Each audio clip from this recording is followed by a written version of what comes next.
Hi everyone, welcome to Lizzie's Little Library and the Newbery Project. Today's book is the 2001 winner called A Year Down Yonder by Richard Peck. This book is actually a sequel to the 1999 book called A Long Way from Chicago, which is a Newbery Honor book. Goodreads tell me there is a third book in this series called A Season of Gifts. It was published in 2009 and didn't win any major awards. The author died in 2018. This is yet another Great Depression book. This is the third winner out of the last four that was set during the Great Depression, and that's surprising, and I'm not sure what quite to make of that. So in this one, it is 1937, and the story begins in Chicago. A 15-year-old girl is leaving her mom and dad and her home. Dad has lost his job, and they can't afford to keep the house that they had been in. So Mary Alice is going to go south to stay with her grandmother, and her older brother had already moved out to join the Civilian Conservation Corps. As soon as Mary gets off the train, they don't say where, although 100 pages later, Grandma mentions it's the finest part of Illinois. Grandma takes her directly to school. They don't even go home, it's straight to school. And the very first thing that happens is a mean girl tries to extort $1 from her. After school, Grandma tricks the mean girl and implements a little town justice. That was cute and funny. Although at first glance, this seems more of a story that would fit better if the narrator was maybe like 8 to 12 years old, not 15. But Grandma will very quickly emerge as the star of the story. She is an old battle axe, and I like her.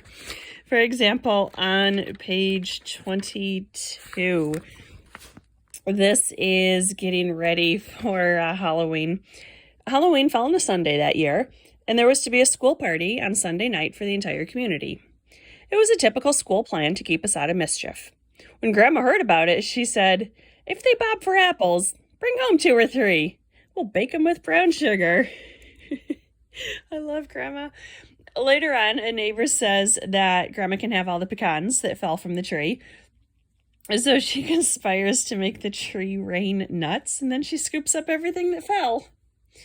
Their next adventure is on Veterans Day, when the American Legion hosts a turkey shoot. They're not shooting actual birds, they're shooting paper birds. And the women cook up a stew of any available meat and vegetables. Grandma is one of the servers, and she hustles and extorts money from everyone who came to the event. For example, the soup is $0.10 a bowl, but she claims she can't make change for a quarter. And then she shames the rich banker into giving a silver dollar. Yet there are other people for whom she subtly returns their dime. And when it's over, the money is all kept local to help one of the neighbors. Other chapters focus on the Christmas Nativity play, Valentine's Day, and the Daughters of the American Revolution celebrating Washington's birthday. A man arrives in town looking for a place to stay. He has been employed by the Works Progress Administration to paint a mural at the post office, even though Grandma and Mary both know that the building is too small. And the last adventure is a small tornado, after which Mary asks to stay with Grandma rather than return to Chicago. Grandma makes the decision for her, knowing it's too big of a decision for Mary to make. She describes her grandma as having eyes in the back of her heart, which I thought was a really nice expression, especially for a grandma who is a mean old bird who consistently and regularly shows acts of love to both Mary and the neighbors. The book ends with an epilogue that is set a few years in the future. The end. This book was such a wonderful surprise, really. I had no expectations going into it. I assumed it would be another kid grows up during the Great Depression. And instead, we met Grandma. Her last name is Dowdle. So we met Grandma Dowdle, who is one of my new favorite characters in all of literature. At the start of the year, when I read Up a Road Slowly, someone on Goodreads had described that as a love story between a girl and her aunt, and I didn't really see that or agree with that assessment, Yet I definitely think that is a super appropriate way to describe this book. Mary didn't seem super eager to go down yonder, and then she didn't want to leave. This book is very much episodic, jumping from one month's big event to the next.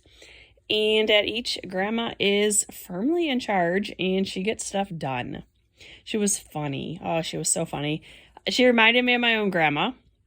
And one thing I found interesting is that Mary is the narrator, but Grandma is clearly the main character of this story. I liked it. Grandma spoke more through her actions as opposed to her words or thoughts. So I did like that Mary was giving us the events, and Grandma was really demonstrating love throughout everything. So just a couple parts I wanted to read. This is on page 49. She says, so this is at the Veterans Day where Grandma's extorting all the money from the people. With a small turn of the hand, Grandma waved Mrs. Sheets away. Mrs. Sheets remained at her post. Mrs. Dowdle, she went on, you're not everybody's cup of tea. Well, it's common knowledge, isn't it? But we girls would be proud as punch to have you join our auxiliary if you're a veteran's wife. Did your late husband go to war? Only with me, Grandma said, and he lost every time. This Grandma is sassy. And then the other part I wanted to read, this is on bottom of 99, top of 100. This is when the painter shows up looking for a place to stay. So this is Grandma. Well, you won't get a mural on our post office, she told him. There's not room in that cracker box to hang up your tintype. He knew that, but they cut my orders in Washington. Now Grandma's eyes narrowed to slits. That's our tax dollars in action, she said. What they paying you? $4 per diem, he said. I looked in the inflation calculator. That would be roughly $84 today. Son, you're home, Grandma said. It ought to take you about a month not to paint that mural in the post office. I charge $2.50 a day, or modern $53. You can get your meals up at the Coffee Pot Cafe. I nearly keeled over. I didn't think the Palmer House Hotel in Chicago charged $2.50 for a room, but Grandma judged it was fair. She saw a chance to recover some of her tax money from the government. It's steep rent, the stranger said bravely.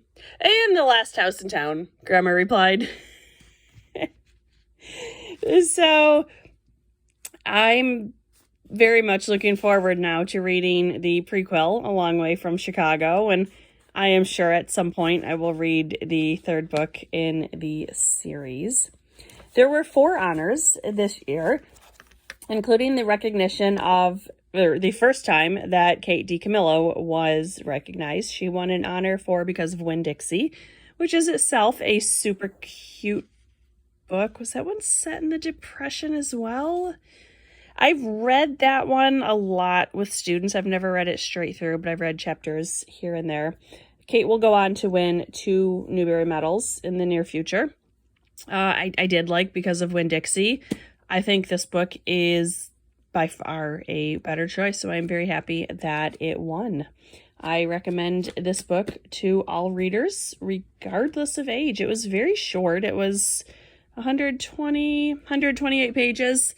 You can read it in an afternoon. Recommended for all readers. This was A Year Down Yonder by Richard Peck. The next book is called A Single Shard by Linda Sue Park. I'll get that one posted soon. Thanks for watching. Bye.